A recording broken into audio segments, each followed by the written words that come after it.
irmãos que lá estão.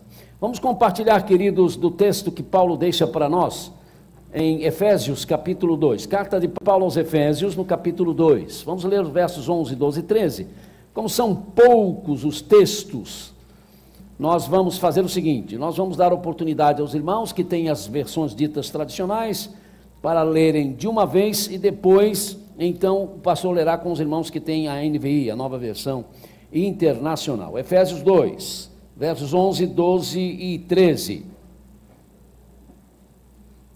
Efésios 2, 11, 12 e 13.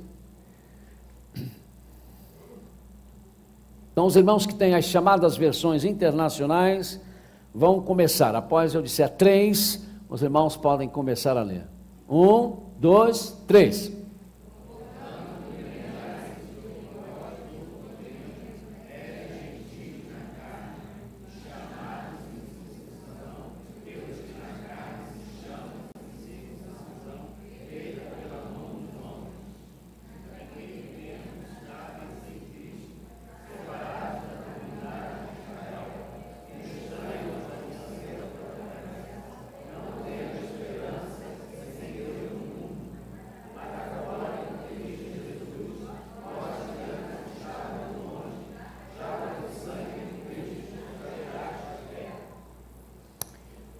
Quantos irmãos trouxeram suas Bíblias antes de eu ler a NVI? Levantem-nas. Eu gosto muito de ver isso. Quantas Bíblias, coisa bonita. Nós ainda somos os Bíblias, não é? No meu tempo de garoto a gente era chamado de Bíblia. Era chamado de outra coisa também. Quando eu descia, eu estudava numa escola que tinha um morrinho assim. Quando eu descia, tinha lá uma garotada, os colegas me esperando lá embaixo e dizendo: aleluia, farinha no saco, não sei o que, na cuia. Mas também na época eu era o único aluno evangélico, naquele turno, tinha uma outra crente congregacional no outro turno. Hoje tem evangélico tudo quanto é canto, né? Graças a Deus, muito bem, mas o país precisa mostrar que esse número está fazendo alguma coisa, não é o que a gente tem visto aí, mas o Senhor continua nos acompanhando. Agora sim, os irmãos que têm NVI, vamos ler os versos 11, 12 e 13. Portanto, lembrem-se de que anteriormente vocês eram gentios por nascimento e chamados incircuncisão, pelos que são feita no corpo por mãos humanas, e que naquela época vocês estavam sem Cristo, separados da comunidade de Israel, sendo estrangeiros quanto às alianças da promessa, sem esperança e sem Deus no mundo. Mas agora em Cristo Jesus, vocês que antes estavam longe, foram aproximados mediante o sangue de Cristo. Quando o apóstolo São Paulo, que escreveu 13 dos 27 livros do Novo Testamento, ou das chamadas Escrituras Sagradas Cristãs, a segunda parte da Bíblia, um desses livros tomou o nome de Carta aos Cristãos da cidade de Éfeso, ou simplesmente Carta ou Epístola aos Efésios. Éfeso ficava no que é hoje a Turquia. O que Paulo disse àqueles cristãos foi que eles, antes de conhecerem a Jesus, eles eram gentios, isto é, não eram considerados parte do povo de Deus. E que os judeus que se consideravam povo de Deus, isto é, os da circuncisão é aquele ritual que todo menino judeu com 8 dias se submete, cortando-se o prepúcio. Os da circuncisão, os judeus, portanto, chamavam os não-judeus de incircuncisos, a mesma coisa que pagãos, dentro do nosso contexto. Só que isso, explicou Paulo, não era importante para Deus. Não era importante para Deus, porque o que se tornou importante para Deus foi que eles, os de Éfeso, se tornaram cristãos e o fizeram porque deixaram de estar separados de Cristo e assim deixaram de ser pessoas sem esperança e sem Deus. Vocês não tinham esperança, escreveu Paulo. Meus amados, não ter esperança sempre foi uma amarga experiência em todos os tempos. Não ter esperança, eis uma situação difícil para qualquer pessoa, em qualquer lugar. Como é duro ouvir do médico a nosso respeito, ou a respeito de alguém a quem nós amamos, esta frase: eu lamento, mas não há mais esperança. Quando machuca, né? Como machuca quando alguém chega e nos diz a respeito de alguma coisa que nós estamos esperando ou tentando conseguir. Pode perder a esperança. Sabe como foi duro e como está sendo duro para os parentes dos que estavam nos edifícios, que desabaram na quarta-feira no centro do Rio, ouvir do comandante do Corpo de Bombeiros: não há mais esperança de que alguém possa ser encontrado com vida. Eu ainda lhes poderia falar acerca de muitas situações atuais em relação às quais nós já perdemos a esperança. Mas muitos de nós aqui, sem dúvida, podem falar sobre os seus desalentos, a respeito de tantas coisas que já levaram vocês a perder a esperança, e eu sei que isso é sempre muito ruim. Porque mesmo como cristãos, às vezes, algumas vezes, e até muitas vezes, nós nos sentimos sem esperança. Sem esperança em relação a projetos, a conversão de pessoas amigas e parentes. Quantas vezes nós perdemos a esperança em soluções para casamentos que estão desmoronando? Nós perdemos a esperança em relação a pessoas que entram na igreja, mas frequentemente estão voltando às práticas antigas que nada têm a ver com os propósitos de Deus para as suas vidas. Sabe, eu creio que existam poucas esperanças religiosas hoje, mas a verdade é que todos nós precisamos de esperança. Ainda costumamos dizer, a esperança é a última que morre, e por isso, num mundo tão sem esperança, acabamos fabricando falsas esperanças. Quantos são os que criam a falsa esperança do irreal, alimentada por sonhos fora da realidade? Sabe, sabemos que existem mocinhas, por exemplo, que não gostam de estudar, que não gostam de fazer nada, apenas dormem, passeiam, veem televisão por horas e horas, mas sonham de repente que há de aparecer um príncipe encantado num BMW do ano, loucamente apaixonado por ela, propondo-lhe casamento, levando-a para uma mansão, enchendo-lhe de lindas roupas de grife e joias caras e saindo em férias para Paris, Londres e Nova York, etc. Acorda, menina.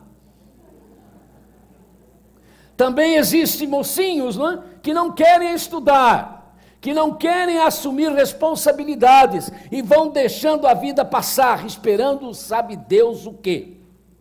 De repente sonham em jogar mais futebol que os nossos grandes astros do futebol, mesmo sendo um perna de pau declarado pelas crônicas esportivas da esquina.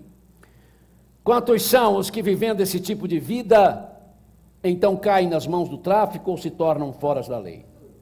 Existem esposas querendo conquistar seus maridos de volta.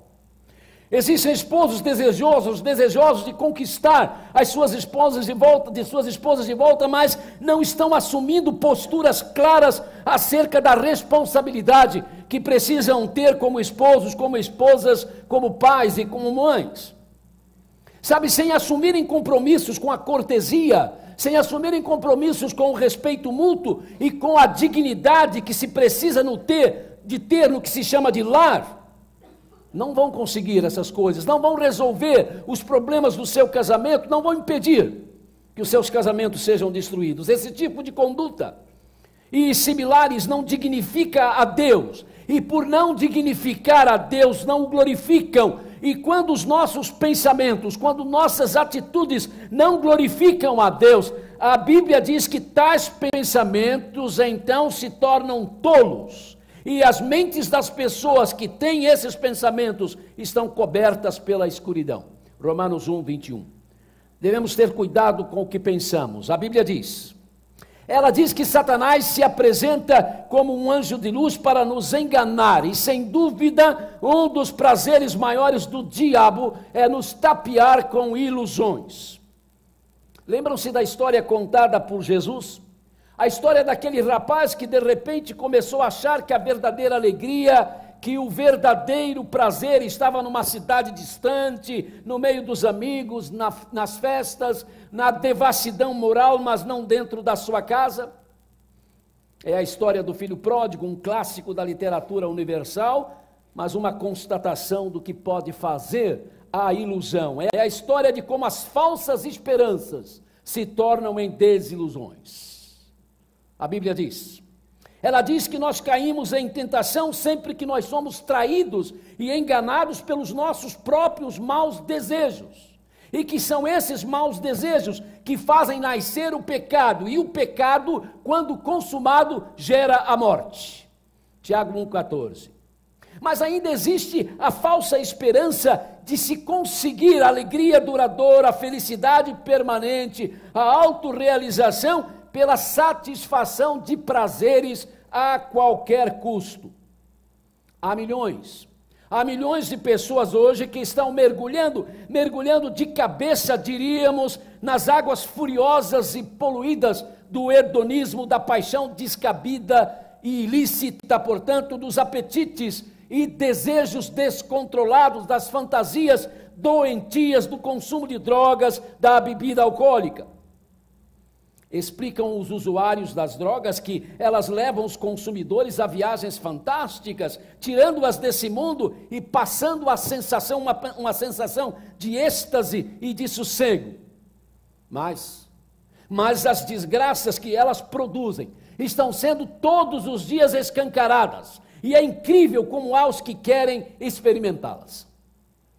São milhões os que, jovens ou não, estão tentando achar um caminho que lhe traga paz, que lhe responda à alma vazia, que lhe dê esperança, mas os seus olhos estão como que embaçados e eles não enxergam o caminho que precisam enxergar e estão entrando por caminhos errados. Mas ainda há uma falsa esperança na qual muita gente quer colocar a sua vida.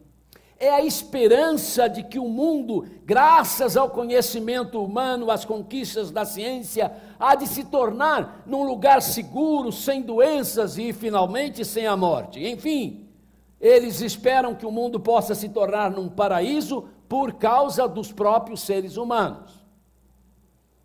John Steinbeck, famoso escritor americano, autor de Vinhas da Ira, quando o então senador Adlai Stevenson era candidato a presidente dos Estados Unidos, ele escreveu o seguinte: senhor senador, o senhor tem se manifestado preocupado com a possibilidade de se destruir esta nação, que é chamada a maior nação do mundo, mas para destruir esta nação, é só dar a ela o máximo do que nós somos, é só colocar sobre os seus joelhos tudo o que nós somos, porque o que é que nós somos, senhor senador? Nós somos pessoas miseráveis, gananciosas e doentes, é isto que nós somos. O que pode, meus amados, dar segurança neste mundo? Quando o Império Babilônico dominou a terra, os seus reis diziam que aquele era um império eterno. Mas o que é a Babilônia hoje? O que é a Babilônia hoje, senão um pedaço de terra no Iraque e no Irã, coberto de areia, com reconstruções que tentam apenas lembrar o que esse império foi? Quando o Império Macedônico chegou ao seu auge, os seus profetas diziam que este seria um império sem fim, e Alexandre o Grande, Alexandre, o maior de todos os imperadores macedônicos, fundador de Alexandria, um dia chegou à conclusão de que o sol jamais se poria sobre o seu império, e como ele se cria descendente dos deuses, passou até a acreditar que de repente haveria de ser um imperador para sempre. Mas aos 38 anos de idade, após um banquete, contraiu uma infecção que o levou à morte, e o seu império não sobreviveu à sua morte. O mesmo poderíamos dizer do Império Romano, que os cristãos primitivos chamavam de a Grande Babilônia. Foi mesmo um império poderosíssimo, tanto que a própria Bíblia o descreve como tendo a força de todos os impérios que existiram antes, mas a própria Bíblia disse que esse império também cairia. Sim, a Bíblia avisou sobre a queda desse império, descrevendo esta queda com dramáticas palavras. Está lá no Apocalipse. Depois disso, vi outro anjo que descia dos céus, tinha grande autoridade, e a terra foi iluminada por seu esplendor, e ele bradou com voz poderosa: caiu a grande Babilônia, ela se tornou na habitação de demônios, e antro de todo espírito imundo, antro de toda ave impura e detestável, pois todas as nações beberam do vinho da fúria da sua prostituição. Os reis da terra se prostituíram com ela, à custa do seu luxo excessivo. Os negociantes da terra se enriqueceram. Ao verem a fumaça do incêndio dela, exclamarão: que outra cidade jamais se igualou a esta cidade. E então lançarão pó sobre a cabeça e, lamentando-se e chorando, gritarão: ai, ai da grande cidade! Graças à sua riqueza, nela prosperaram todos os que tinham navio no mar. Em apenas uma hora, ela ficou em ruínas. Então um anjo poderoso levantou uma pedra do tamanho imenso de um moinho, lançou ao mar e disse: com igual violência será lançada por terra a grande cidade de Babilônia, para nunca mais ser encontrada. Apocalipse 18, versos 2, 12 e 21. Mas recentemente veio o Império Comunista, e por 70 anos o seu crescimento, a sua expansão, a sua retórica, o seu aparente poderio militar espantou o mundo. Até mesmo os mais equilibrados diziam: não há mesmo jeito, a filosofia comunista marxista vai dominar o mundo. Mas em 1989, quando caía o chamado Muro de Berlim, o comunismo oficialmente ruiu. E o que é hoje o Império Comunista, senão escombros políticos e sociais de nações que procuram sobreviver, sugadas que foram por esse sistema que os cristãos russos e ucranianos identificavam como a besta do Apocalipse. Alguns países que resistiram e se mantiveram comunistas, como a China, o Vietnã, Cuba e Coreia do Norte, inevitavelmente começaram a mudar e ainda estão mudando. Uns mais lentamente que outros, mas já não podem mais ser chamados de comunistas marxistas. Mas sem dúvida, meus amados, sem dúvidas o império capitalista, liderado pelos Estados Unidos, também vai sossobrar, ou terá de ser modificado. É só uma questão de tempo. Haja visto os balanços que os Estados Unidos vêm sentindo em suas estruturas. Não há realmente nada, isso porque não há realmente nada nesse mundo que possa ser considerado absolutamente seguro, interminável e, portanto, merecedor da nossa confiança, para que possamos encontrar esperança nesse tipo de coisa. E isso nos coloca diante das palavras bíblicas que nós lemos. Lembrem-se daquele tempo, quando vocês estavam separados de Cristo, não pertenciam ao povo escolhido de Deus, não tinham parte nas suas alianças, que eram baseadas nas promessas de Deus para o seu povo, e neste mundo, e aí vocês viviam sem esperança, sem Deus. E para os que têm esperança nas conquistas da ciência, para os que têm esperança de que a ciência há de tornar os seres humanos felizes, é bom refletir nas palavras de alguns cientistas que estão dizendo que as conquistas científicas têm uma enorme probabilidade de tornar possível uma escravidão da humanidade jamais vista. Haja visto as últimas façanhas científicas, como a Universidade da Califórnia conseguiu inventar um aparelho que, colocado numa pessoa enquanto ela está dormindo, logo que ela acorda, é projetado numa tela ou num monitor a cores tudo o que ela sonhou, tudo. A Universidade de Princeton acaba de terminar um aparelho que, colocado numa pessoa, passa a escrever tudo o que ela pensou. Na Alemanha, um scanner cerebral que acaba de ser inventado pelo Instituto Max Planck de Psiquiatria conseguiu entrar no sonho de uma pessoa e fez com que a pessoa mudasse o seu sonho de acordo com os comandos do scanner. Senhores, vários analistas científicos, diante dessas novas invenções, e elas são bem novas, estão manifestando as suas sérias preocupações. Em resumo, vários deles disseram o seguinte, e claramente: mais um pouco, bem pouco mesmo, todos os nossos relacionamentos interpessoais, como marido e mulher, como pais e filhos, como patrões e empregados, estarão sob o crivo dessas máquinas. E o que e quem suportará a revelação desses aparelhos que entrarão mentes nossas adentro? Qual casamento sofrerá abalo ou não será destruído? Qual casamento não sofrerá abalo ou não será destruído? Quais os relacionamentos entre parentes e amigos que não serão sacudidos ou não vão se acabar? E o que é pior, não dá para a gente imaginar o que vai nos acontecer quando essas máquinas estiverem nas mãos dos governos. Vamos ter saudades da idade da pedra.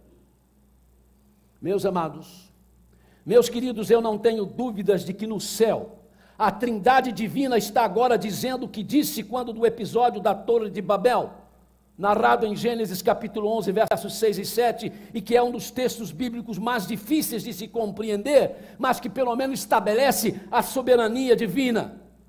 Agora que começaram a fazer isso, não haverá restrição alguma para o que quiserem fazer. Então desçamos e os confundamos.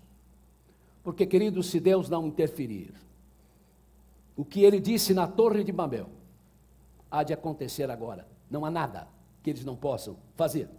Por isso, queridos, separados de Cristo, longe de Cristo, como nos ensina a Bíblia, significa para nós que isso quer dizer viver sem esperança, porque é vivermos sem Deus, e sem isso, nós não temos possibilidade de evitarmos a maior das tragédias.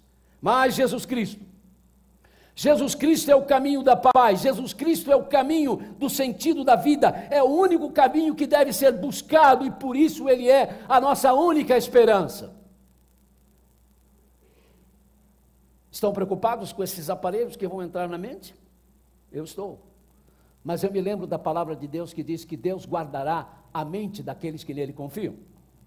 Foi por isso que Paulo disse aos cristãos de Éfeso: olhem, antes de vocês terem Jesus Cristo, vocês estavam longe de Deus, e por isso estavam sem esperança. Sem Jesus Cristo, as nossas mentes, os nossos corações, enfim, as nossas vidas, não vão ter esperanças, nenhuma esperança. Sem Jesus não há mesmo esperança nos bens, nos prazeres terrenos que, como já dissemos, não podem realmente trazer alegria e paz para ninguém. Uma recente publicação secular fez uma reportagem cobrindo a vida de grandes astros da música mundial. Todos os astros pesquisados, mesmo os que não estão mais em evidência, estão muito bem financeiramente, todos eles. São pessoas com muito dinheiro. Todas elas têm mansões, têm carros caríssimos. Mas a reportagem baseada em evidências revelam que todas elas estão com problemas sérios de depressão, e que quase todas elas já pensaram em se suicidar.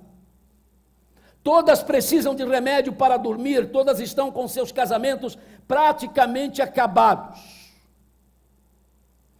E em meio aos nomes pesquisados há de se destacar o nome de Whitney Houston, cantora e atriz, e que fez, entre outros filmes, o Guarda-Costas.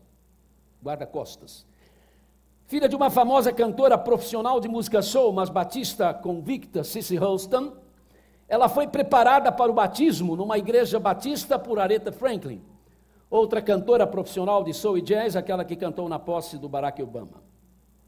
Whitney Houston, hoje com 46 anos, cresceu na igreja, mas ao se tornar cantora profissional, diferentemente da mãe e de Aretha Franklin, deixou de estar na igreja. Em plena fama, tem mais de 170 milhões de discos vendidos, o que faz dela uma das mais bem-sucedidas cantoras do mundo. Mas, de repente, começou a faltar os seus compromissos. E quando aparecia nos compromissos, estava estranha, esquisita, errando as letras das músicas, e aí se descobriu a tragédia da sua vida. Estava dependente de cocaína, de maconha, e suspeitou-se que estava também usando crack.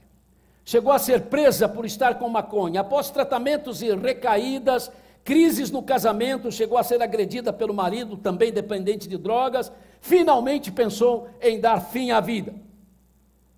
E aí a revista conta que isso não aconteceu, porque conforme testemunha sua mãe, Sua mãe, sentindo que algo muito ruim estava para acontecer, pegou um avião e entrou apartamento adentro de Whitney, encontrando-a já preparando a dose com a qual haveria de pôr fim à sua vida. O que se conta é que ela segurou a filha pelos ombros e a abraçou e disse: em nome do Senhor Jesus, minha filha, não vou perder você para o diabo, mas não vou mesmo. E aí as coisas começaram a mudar. Passou-se um tempo e, segundo a imprensa, ela voltou a cantar, cumprindo seus compromissos, tem se apresentado tranquila e aos poucos vem recuperando a sua aparência e exuberância que foi visivelmente afetada pelas drogas. Frequenta uma igreja na qual às vezes canta nos cultos e viu agora a sua filha de 17 anos ganhar um Grammy.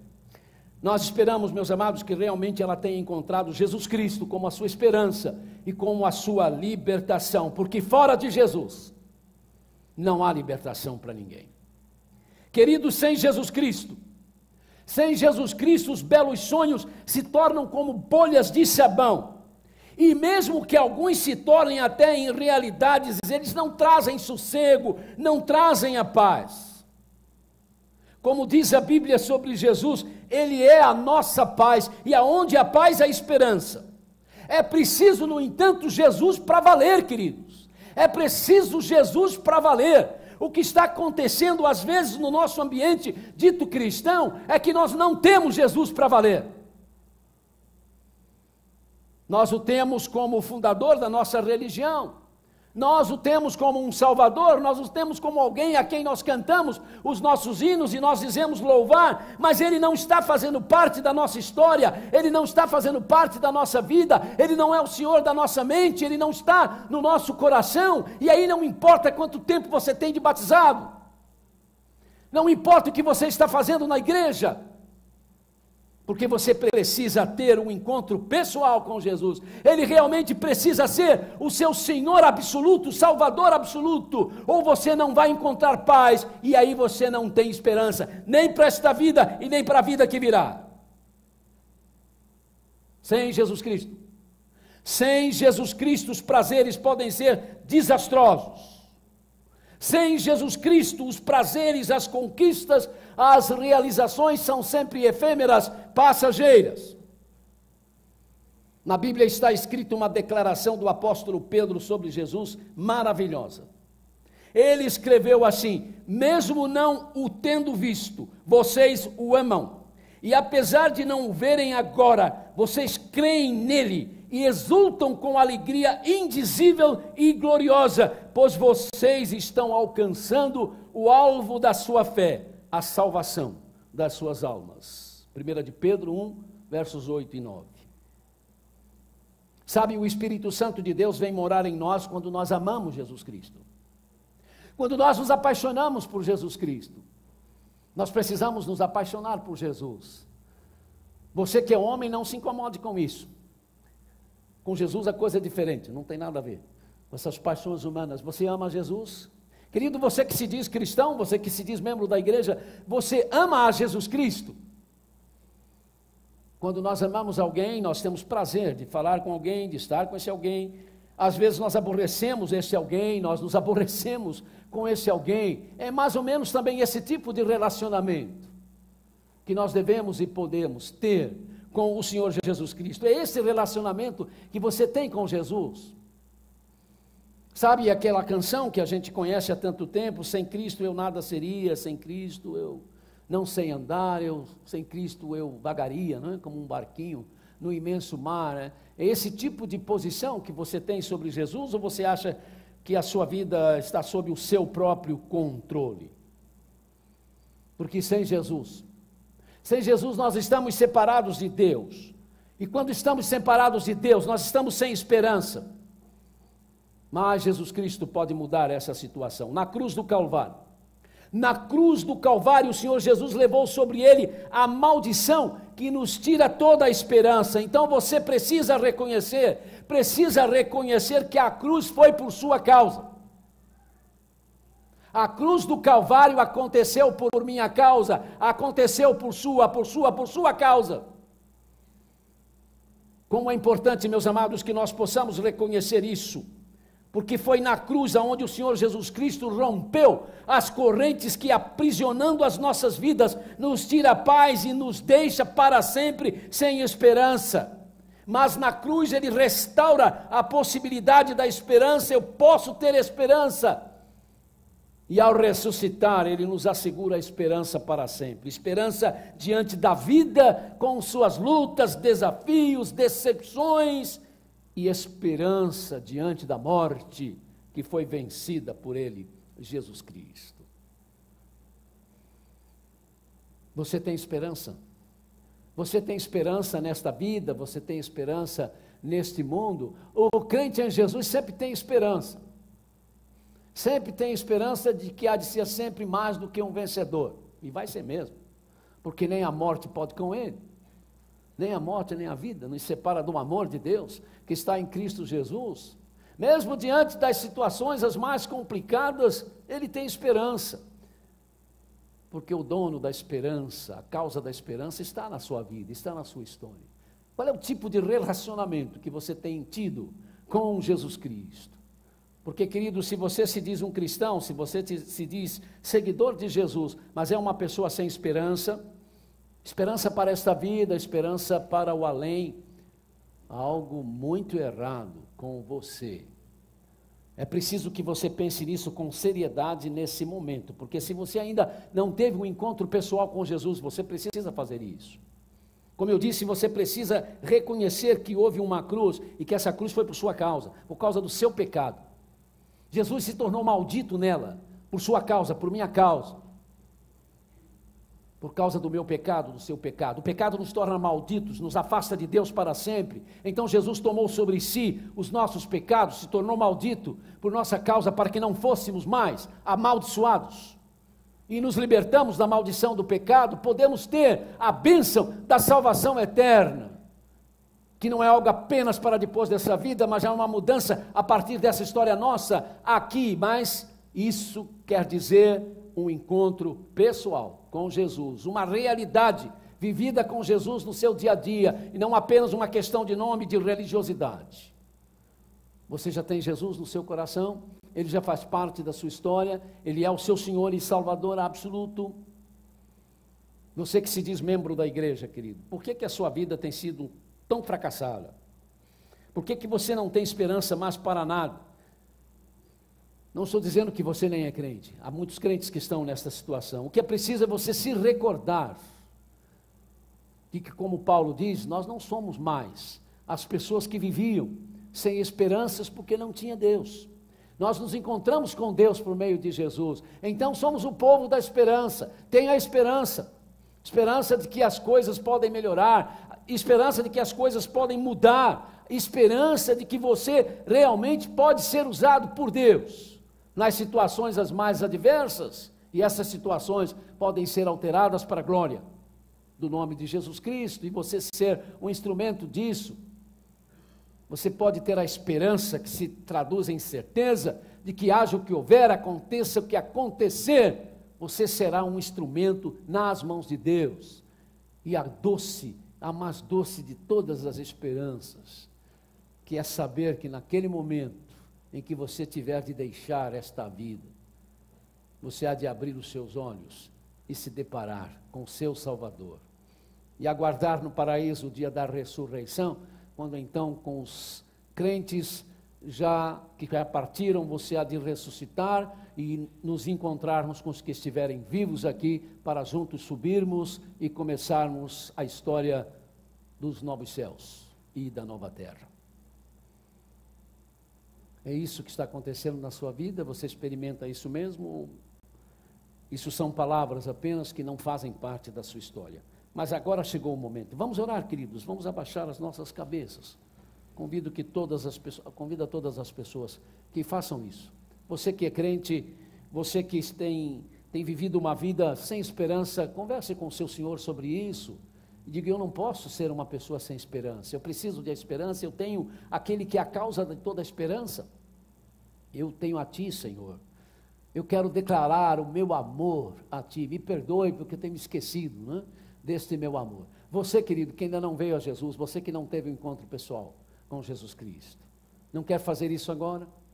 Você que se afastou do povo do Senhor, você que se afastou da igreja de Deus, não gostaria de aproveitar esse momento para fazer também a sua reconciliação? Quero chamar o grupo de louvor para que eles façam uma apresentação neste momento, e vou fazer o que eu sempre faço. Eles vão cantar, eu não vou dizer mais nada, e se houver alguém, lá na galeria, à minha direita, à esquerda, lá no anexo, que queira hoje ter um encontro com Jesus, que sente necessidade disso, que reconhece que a cruz aconteceu por sua causa, e que sabe que sem Jesus Cristo não há esperança, não há paz, e quer então dar sua vida a Jesus, quer começar uma nova história, levante-se da onde você estiver, venha até aqui à frente que eu gostaria de orar por você. Se há alguém que está afastado do Senhor, quer retornar, aproveite também esta oportunidade. Ela será dada enquanto os irmãos estiverem cantando. Eu estarei aguardando. Se você quiser, se você ceder ao convite do Espírito Santo de Deus, que possa agora estar trabalhando na sua mente e no seu coração.